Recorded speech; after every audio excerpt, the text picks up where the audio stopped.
Assalamualaikum warahmatullahi wabarakatuh. Nama saya Talina Rahma Pitaloka Werakasma dari kelas Psikologi B 2020. Saya akan mempresentasikan tentang psikologi strukturalisme dari tokoh Bradford Titchener. Selamat menyaksikan.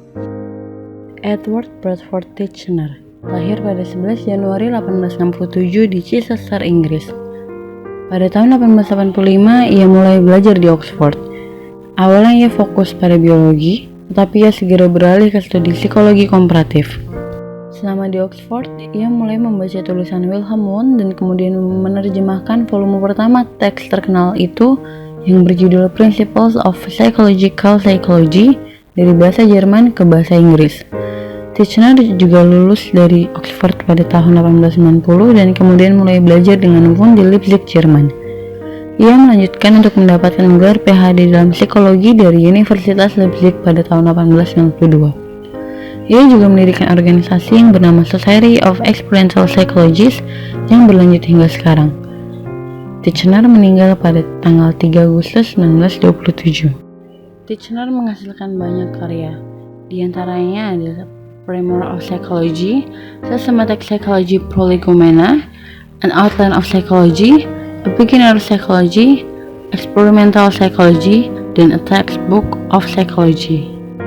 Titchener mengatakan bahwa hanya peristiwa yang dapat diamati yang membentuk sains itu, dan bahwa spekulasi apapun tentang berita yang tidak dapat diamati tidak memiliki tempat dalam masyarakat. Beliau percaya bahwa pikiran adalah akumulasi pengalaman seumur hidup. Dia percaya bahwa dia dapat memahami penularan dan struktur pikiran jika dia dapat mengidentifikasi dan mengategorikan komponen dasar pikiran dan aturan yang dengannya komponen tersebut bisa berinteraksi. Yang pertama adalah elemen pikiran. Teori Titchener dimulai dengan pertanyaan tentang apa itu setiap elemen pikiran. Ia menyimpulkan dari penelitiannya bahwa terdapat 3 jenis unsur mental yang membentuk pengalaman sadar. Yang pertama adalah sensasi, gambar, dan juga afeksi. Unsur-unsur tersebut dapat dipecah menjadi sifatnya masing-masing. Yang dia tentukan adalah kualitas, intensitas, durasi, kejelasan, dan juga keluasan. Baik sensasi maupun gambaran mengandung semua kualitas ini. Namun, kasih sayang kurang jelas dan luas. Citra dan kasih sayang bisa dipecah jauh menjadi kelompok sensasi saja. Oleh karena itu, dengan mengikuti alur pemikiran ini, semua pikiran adalah gambaran yang dibangun dari sensasi dasar. Berarti bahwa semua penalaran dan pikiran yang kompleks pada akhirnya dapat dipecah menjadi sensasi yang dapat diperolehnya melalui introspeksi. Yang kedua adalah interaksi elemen.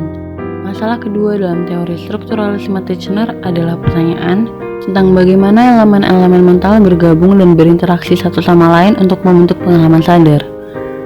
Kesimpulannya sebagian besar didasarkan pada gagasan asosiasisme. Secara khusus, Titchener berfokus pada hukum kedekatan, yaitu gagasan bahwa pemikiran tentang sesuatu akan cenderung menimbulkan pemikiran tentang hal-hal yang biasanya dialami bersama dengannya. Dan yang terakhir adalah hubungan fisik dan mental. Begitu Titchener mengidentifikasikan unsur-unsur pikiran dan interaksinya, teorinya kemudian mengajukan pertanyaan mengapa unsur-unsur tersebut berinteraksi dengan cara yang mereka lakukan. Secara khusus, Titchener tertarik pada hubungan antara pengalaman sadar dan proses fisik. Titchener percaya bahwa proses fisiologis menyediakan substrat berkelanjutan yang memberikan proses psikologis kontinuitas yang tidak akan mereka miliki. Oleh karena itu, sistem saraf tidak menimbulkan pengalaman sadar, tetapi dapat digunakan untuk menjelaskan beberapa karakteristik peristiwa mental. Sekian yang bisa saya sampaikan, kurang lebih mohon maaf. Wassalamualaikum warahmatullahi wabarakatuh.